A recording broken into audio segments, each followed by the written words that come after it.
Risk management is the process of identifying vulnerabilities and threats and then deciding on countermeasures to reduce the risk to an acceptable level.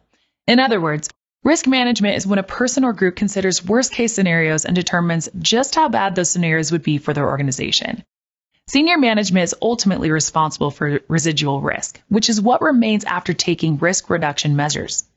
This all might sound kind of depressing, but it's actually pretty liberating because you can feel secure knowing that you've thought through all possible problems.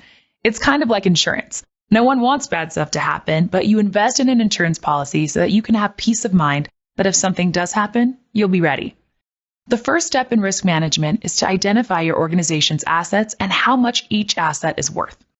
You want to pay special attention to assets that are critical for your business to function. You should place values on all assets, including the cost of lost data, failed systems, downtime, and training new employees. Assets include physical items like computers and storage devices.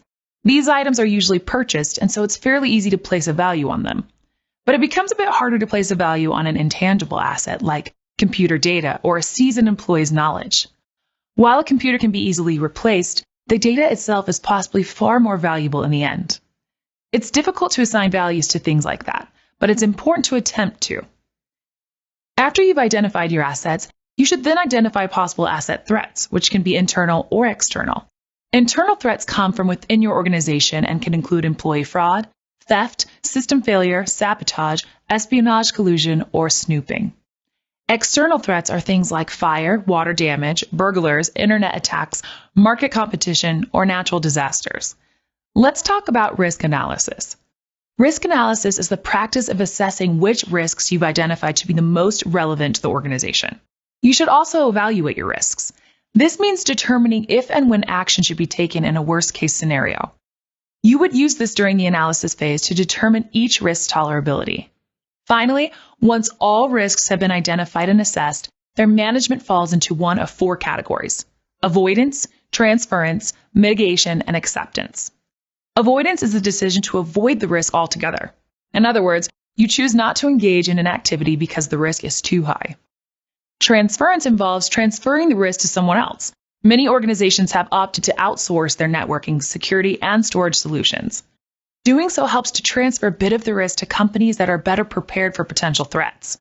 As businesses' dependence on technology continues to grow, so does their cyber risk. Another way businesses help prepare for potentially catastrophic loss is to take out cybersecurity insurance. As with most insurance policies, this protects against events that would have a big financial impact should they occur. Mitigation is also an option. You could reduce a potential threat's risk by deploying security controls or other protections. An administrative control is an actionable procedure that should be followed to reduce risk. A technical control is a device that's used for this very purpose. For example, you could configure system redundancy so that if the original system were to go down, the redundant system could take over and continue providing services. Organizations should perform regular risk control assessments to ensure that these controls continue to be effective. Sometimes organizations opt to accept a risk because the associated cost is acceptable, or the cost to protect the asset is just too high. A risk appetite statement, put simply, is the amount of risk an organization is willing to tolerate in order to reach its objectives. If you do decide to accept a risk, it's important to build response policies around a plausible outcome. Know that in some instances, there might actually be regulations that outline how certain risks must be lawfully handled. Risk analysis is the practice of determining which identified threats are most pressing to an organization, and then attaching a potential cost that can be expected if that threat occurs. There are two general methods for analyzing and calculating risk. Quantitative analysis assigns real numbers to the cost of damages and countermeasures. It also assigns concrete probability percentages to risk occurrence.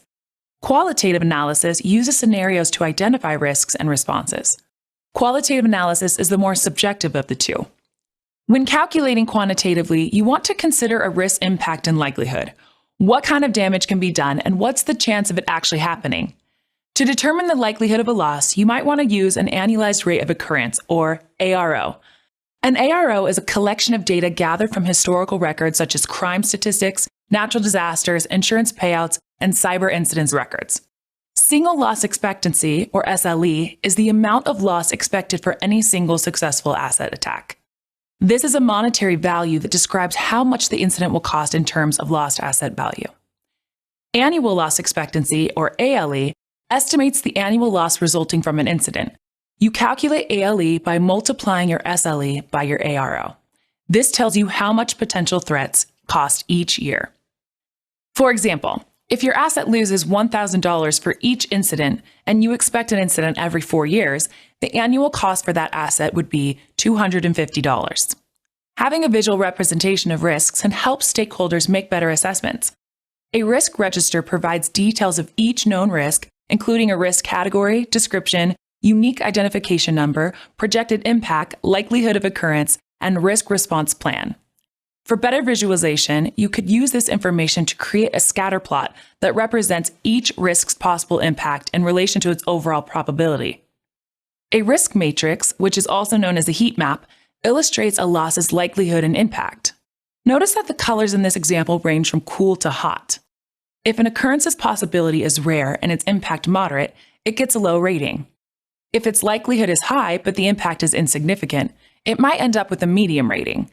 And if the impact is severe and the likelihood almost certain, it might receive an extreme rating. Business continuity planning is the creation and validation of a plan for recovering and restoring an organization's mission-critical functions after a catastrophic disaster or extended disruption. One important component of a business continuity plan is a business impact analysis, or BIA. A BIA focuses on the impact that losses will have on the organization. In a BIA, you identify critical functions, the operational functions that are necessary to conduct your business. Then you prioritize those critical business functions, calculate a time frame for recovering them after disaster, and estimate the tangible and intangible impact on the organization. When you're creating this plan, you'll want to consider several parameters. The first is the recovery time objective, or RTO. The RTO states how much downtime your organization can tolerate.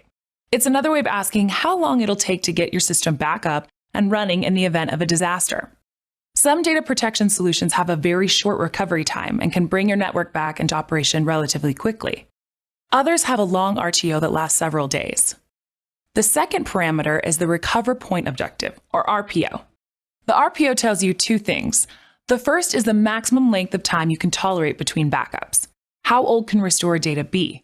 For example, if you run backups nightly, the maximum age of your data would be 24 hours because there would be a 24-hour window when no backups were taking place. If your organization only backs up data once a week, the maximum age of your data could be 7 days. The longer the time between your backups, the older the data will be. In an extreme example, if you back up once a week on Sunday and have a catastrophic failure on Friday, all the work done for 5 or 6 days would be lost. Most organizations can't tolerate that. But if you run your backups once a day, the maximum age becomes 24 hours. That sounds much better than 5 or 6 days, right? The second thing RPO specifies is the number of backups from which to choose. Some disaster recovery solutions provide one backup. Other solutions may have multiple recovery points to select from. This depends on the data protection itself and how you've configured it. Another thing to consider during your business impact analysis is the mean time to repair. MTTR identifies the average amount of time needed to repair a failed component or to restore operations. Similarly, the mean time between failures, or MTBF, identifies the average lifetime of a system or component, how long before the system wears out from age or use. Components should be replaced about the time the MTBF is reached. In the event of a tornado, fire, or hurricane, your building will probably be unusable. Implementing site resiliency, having an alternate location where you can pick up business where you left off, can be extremely beneficial to your organization. There are 3 categories of site resiliency: hot sites, warm sites, and cold sites. A hot site, or active backup model, is an alternate location that facilitates a fast and full recovery. This is by far the most effective backup option. It's also the most costly. In order to be fully operational within minutes, you need to have an alternate location. All servers, devices, cabling, and infrastructure need to be installed and ready to go. Hot sites often have a live connection to your main site with data copied across to the duplicate servers. This is called mirroring. If the active site fails, the hot site is fully operational immediately with all the current data on the servers. This transition can occur within minutes or hours, so the downtime is minimal. A warm site is partially configured.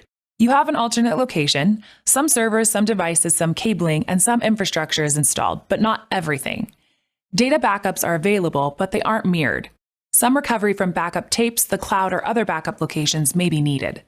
This transition could occur within hours or days, so the downtime would be noticeable. A warm site can be shared with another organization to lower its cost. This can be a good idea. Just make sure that the companies are in different areas so a natural disaster can't take them out at the same time. Finally, there's a cold site. You do have an alternate location, but all equipment would need to be installed and all data would need to be recovered. Downtime could extend for several weeks or even months.